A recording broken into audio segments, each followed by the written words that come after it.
and I'm excited to host today's growth group conversation. Please add any questions you have to the doc. And it looks like Sid, you do have the first question. Do you want to verbalize that, please? Yeah. What do you think of the impact of connecting self-managed installations to SaaS services, to our SaaS services? Right now we have version check and usage ping and seed link, but there's a ton more we can do. The thesis is that it makes it easier to identify like who's using GitLab, how they're doing it, to lower the barriers to using additional functionality of GitLab. How do you think about that? What is that? Where should we start?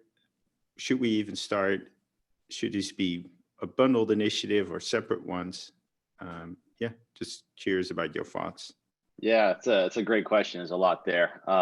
So I'll start with my thoughts, and I hope that Gila and anyone else on the call from growth can jump in. But I think a big challenge that we've had in growth, getting up and running, that I've noticed, there's a few that you mentioned. One being not really knowing the usage and what people are doing with the self-managed instance for simple things just like billing and true ups. But as we start to think more about growth and the experiments we want to run, understanding the usage and how people are using GitLab and where they're not using GitLab is critical for coming up with the experiments and designing them, and then understanding how we do with them when we ship them. So I think as much as we can do to get a better connection with the self-managed instance, and whether that's connecting to SaaS or some other way, but understanding how they're using it and how we can automate and make things easier, where today it's difficult for things like renewals and true ups and billing.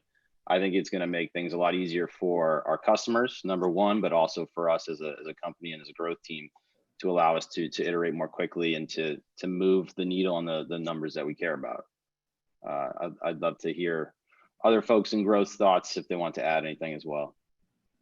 Sure, I'll take the counter argument to that, because I think what Mike was talking about was an issue with tracking. And we see an issue with tracking between customers who are using both platforms. Products have completely different use cases, I believe, and different customer sets, right? Someone who's using self-hosted is secure, but that's a slightly different problem than the overall business problem of connecting the two together.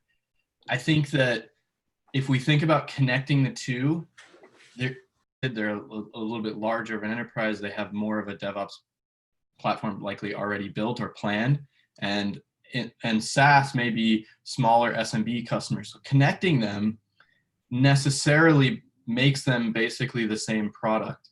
Whereas now we could split them and address separate needs for separate customers by making the two products different.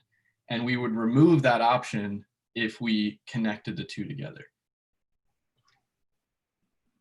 What option would you remove? Like in my view, this is about optionality for the self-managed customers. For example, runners as a service. Like you can still bring your own runners, but if you find that too inconvenient, you can connect them.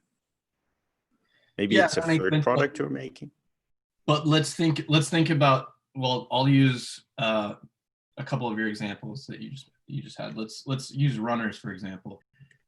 Why give SaaS the option for their own runners if we had a platform that addresses all their needs, right? And it's easier to use. I understand the need for your own runners on self-hosted, but why SaaS? Maybe it's just easier to and a better experience to provide runners for SaaS and not provide them the option to have their own runners. I'm not saying that we should do that. I'm just proposing that as a potential option. The other part is, SaaS folks want to be billed differently. They want to experience the product slightly differently with how they add people and how people collaborate with them. There's a whole slew of things that they sort of expect out of a hosted SaaS product that self-hosted folks do not expect.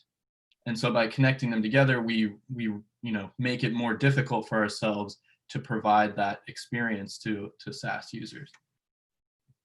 Yeah, I was looking at the proposal there, and it seems like the problem we're trying to solve is really what Mike described in the opening, and it's just to get the counts. Because today, if you want to have the ability to self-host your runners or use GitLab's runners, then you should just be a SaaS customer, because we offer that today. If you want that flexibility, if you want the security features of being able to stay behind a firewall, do what you want to do, maintain your own environment, then you're self-managed. From my perspective, I think we need to solve the original statement that Mike kind of led with in terms of getting that data. But for me, I think Jensen has a point. They're two different use cases, two different user types with their own needs that we currently serve today on self-managed versus SaaS.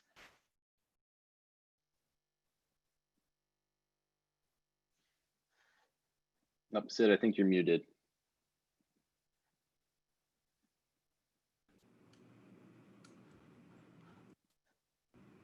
I think it's interesting. Maybe there's even more than two usage types, because I think right now we have a ton of people that are kind of reluctantly self-managed. They just did self-managed because GitLab SaaS was not GitLab.com was not a great product. So they set it up like that. They had a tons of tools they needed to integrate with, and GitLab.com didn't allow for them to connect those tools. So I wouldn't underestimate what is like history and inertia, why people are self-managed. So I think there's a ton of people who are better off on GitLab.com, but for historic reasons, they're self-managed. And you kind of want to gradually bring them in. And I hear what we're saying about the runners. Maybe Pages is an even better example. I have my thoughts about the runners, but I think a ton of people haven't set up GitLab Pages because it's extra work. And if they would just be able to connect to our pages, it would be a great experience.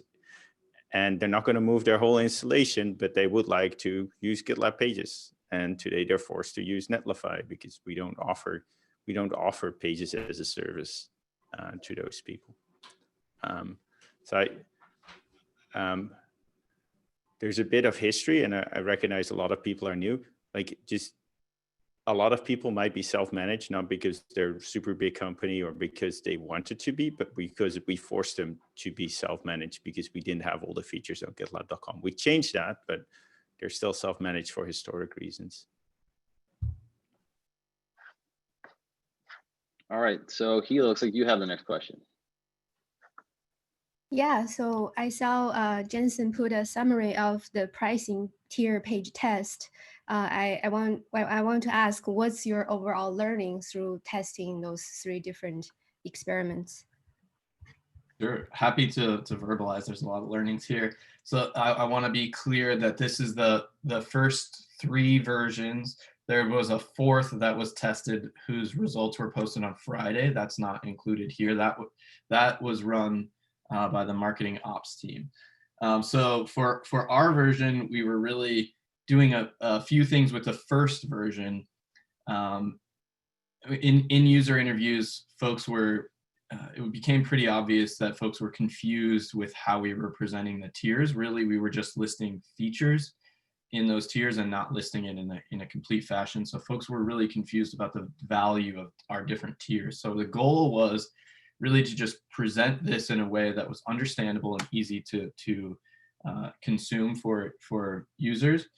And we wanted to do that by aligning with the value framework of the marketing side, things like that. So for V1, that was our goal. Knowing that the biggest page that folks visit was the feature comparison page from the pricing page. So we thought if we brought that into the pricing page and summarized it for folks, that we could keep them on there, and then they would convert at a higher rate. We rewrote a whole bunch of things, how we presented the tiers, the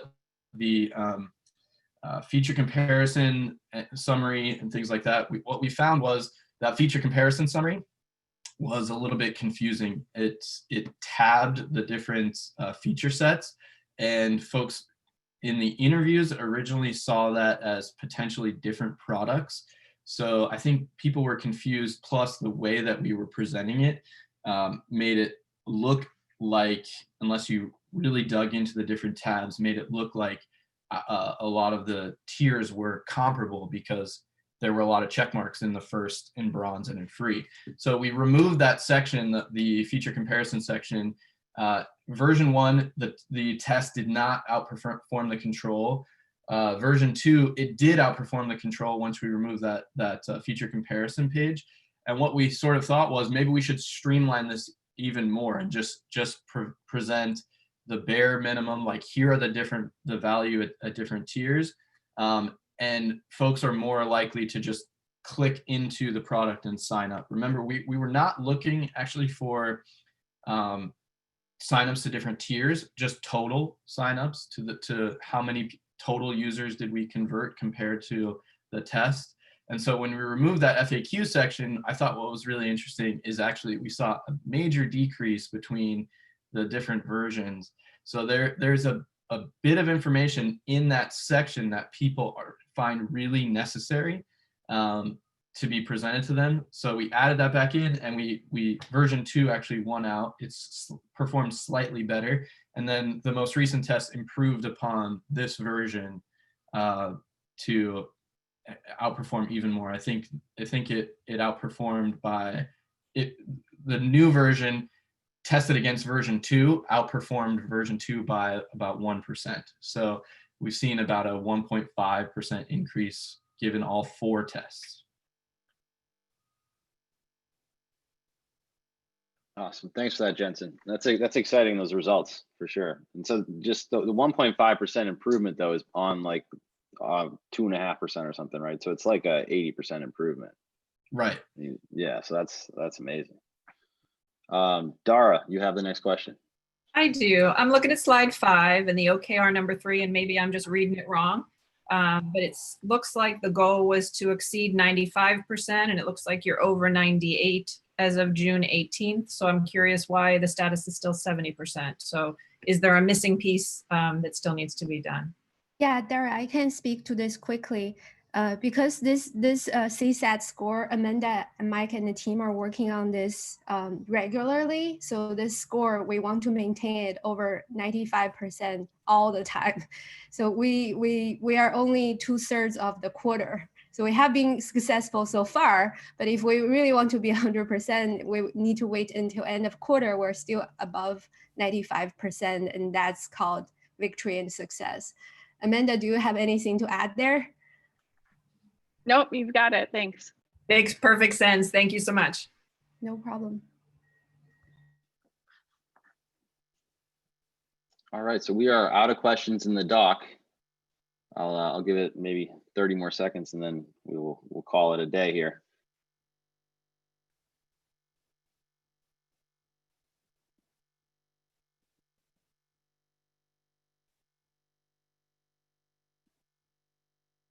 All right, why don't we call it? Give everyone some time back. Thanks, everybody. Thanks all. Have a good one.